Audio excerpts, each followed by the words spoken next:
ابو office کو عبداللہ سے حدیث بیان کرتے ہوئے سنا کہ نبی کریم صلی اللہ علیہ وسلم نے دعا کیا کرتے تھے کہ میرے اللہ میں تجھ سے ہدایت، تقوی، عفت، پاک بازی اور غنا مانگتا ہوں۔ پھر ایک دعا سکھائی ابو مالک سے روایت ہے جو انہوں نے اپنے والد سے کی ہے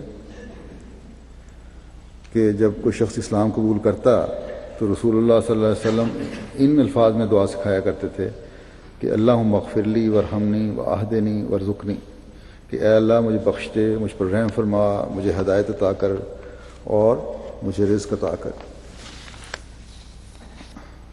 ہدایت بھی جو ہے یہ بھی ہمیشہ، جیسا کہ پہلے ہم کہا، جس کو ہدایت اللہ دیتا ہے اس میں پھر بڑھاتا بھی ہے، یہ کہیں ایک رکنے والا چیز نہیں ہے۔ ہدایت تو ہمیشہ مقام جو ہے، ہدایت جوں جوں ہدایت یافتہ انسان ہوتا ہے مقام بڑھتا چلا جاتا ہے۔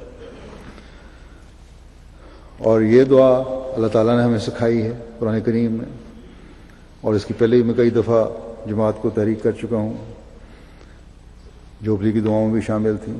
اب بعض لوگ سوال پوچھتے ہیں کہ کیا جو جوبلی کی دعائیں تھیں اب 100 سال مطلب وہ سال ختم ہو گیا، اب دعائیں بند کر دیں؟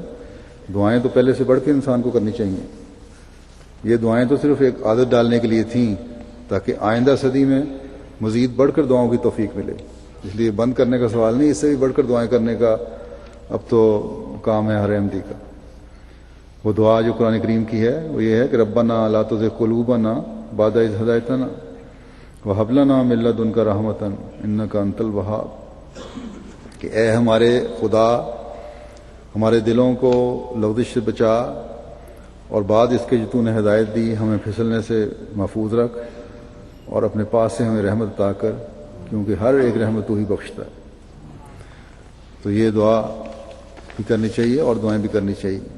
حضرت مسیح موعود علیہ السلام فرماتے ہیں کہ اے خداوند کریم، تمام قوموں کے مستعد دلوں کو ہدایت بخش کہ تا تیرے رسول مقبول افضل الرسل محمد مصطفیٰ صلی اللہ علیہ وسلم اور تیرے کامل و مقدس کلام قرآن شریف پر ایمان لاویں اور اس کے حکموں پر چلیں، تا ان تمام برکتوں اور سعادتوں اور حقیقی خوشحالیوں سے متمتع ہو جائیں کہ جو سچے مسلمان کو دونوں جہانوں میں ملتی ہیں، اور اس جاویدانی نجات اور حیات سے بہرہور ہوں کہ جو نہ صرف عقبہ میں حاصل ہو سکتی ہے بلکہ سچے راست باز اسی دنیا میں اس کو پاتے ہیں۔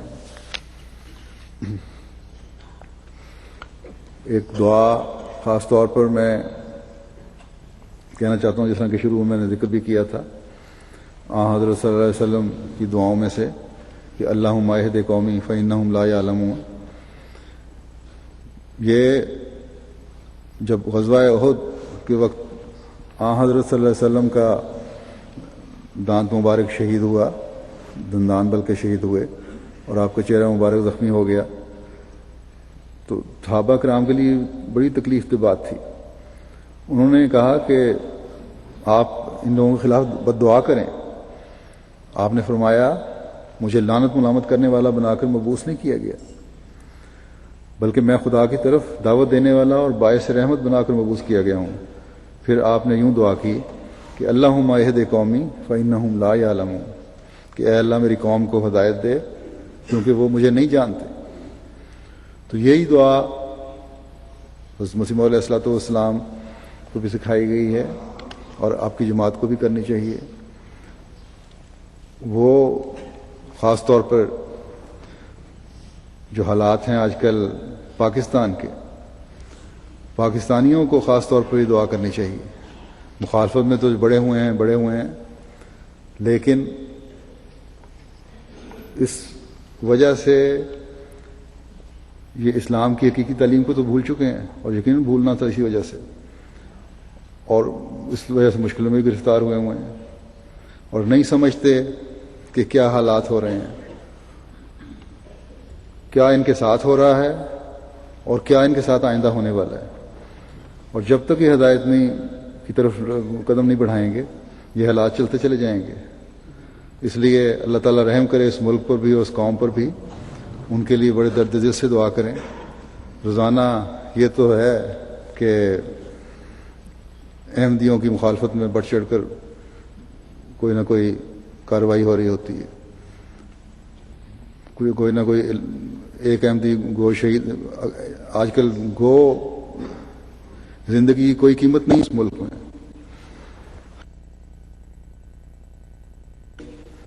احمدی کو صرف اس لیے قتل کیا جاتا ہے, مارا جاتا ہے, شہید کیا جاتا ہے کہ وہ اس زمانے کے امام کو ماننے والا ہے.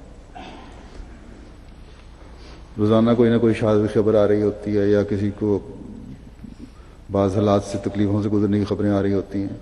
2 دن پہلے ہی ہمارے ایک مبلغ مربی صاحب کسی جلسے سے واپس آ رہے تھے یوم مسلم موعود کے, تو بس کے انتظار میں کھڑے تھے تو ایک دم 2 موٹر سائیکل سوار آئے اور انہوں نے فائرنگ شروع کر دی. بگدڑ مرچ کی لوگ تو دوڑ گئے, لیکن پھر ان لوگوں میں کچھ خوف تھا. نشانہ فائر کرنے والے خود بھی چلے گئے, لیکن پھر دوبارہ انہوں نے نشانہ لے کر مربی صاحب پہ فائرنگ کی. گولیاں اللہ نے فضل کیا, بہرحال ٹانگوں میں گولیاں لگی ہیں تو ہسپتال میں داخل ہیں. اللہ تعالیٰ ان کو بھی صحت دے اور اس قوم کو بھی عقل دے کہ یہ جس طرف لے جا رہے ہیں. اب لیڈر بھی, اور لیڈروں کو سمجھ نہیں آ رہی. ایک تو خود بددیانتی ہے ان کے اندر, دوسرے مولوی کے ہاتھ میں چڑھ کے مزید بددیانتی پیدا ہوتی چلی جا رہی ہے, اور ملک کو انہوں نے داؤ پر لگایا ہوا ہے. اللہ تعالیٰ رحم فرمائے. اس وقت میں چند جنازوں کا بھی اعلان پڑھاؤں گا. چند جنازے ان کے بارے میں مختصر بتا دیتا ہوں. ایک تو مبشر احمد صاحب ابن مکرم محمود احمد صاحب کراچی کا ہے. ان کی عمر 42 سال تھی اور 22 فروری کو ان کو بھی بعض نامعلوم افراد نے فائرنگ کر کے شہید کر دیا. انا للہ و انا الیہ راجعون. کچھ عرصے سے آپ کو قتل کی دھمکیاں مل رہی تھیں, اور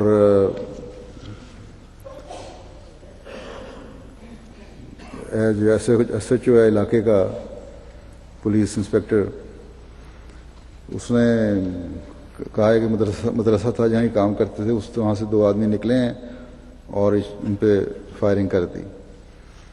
بہرحال جب گھر نہیں آئے, رات دیر تک گھر والوں نے پتہ کیا تو اطلاع ملی کہ ان کو نامعلوم افراد نے شہید کر دیا. بڑے مخلص اور نمازوں کے پابند, دعوت اللہ کا جوش رکھنے والے تھے. اللہ تعالیٰ ان کے درجات بلند فرمائے. اور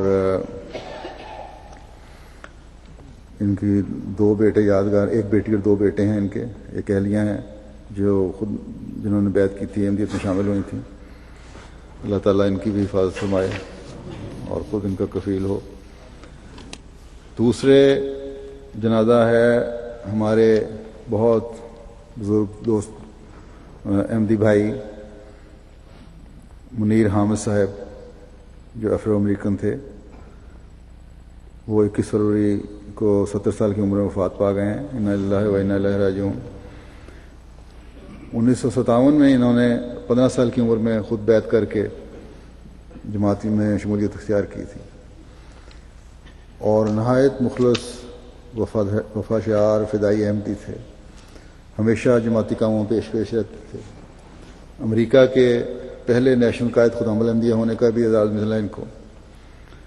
30 سال سے زیادہ عرصہ صدر جماعت فلاڈیلفیا رہے. 1997 سے وفات تک یہ جماعت امریکہ کے نائب امیر کے طور پر کام کر رہے تھے. آپ کے والدین بھی مسلمان نہیں تھے, اور والد کو تو مذہبی دلچسپی نہیں تھی, لیکن والدہ جو تھیں وہ چرچ نہ صرف جاتی تھیں بلکہ چرچ کے مشنری کے طور پر کام کی ترغیب دلایا کرتی تھیں ان کو. 10 بہن بھائیوں میں صرف آپ کو مذہب سے لگاؤ تھا.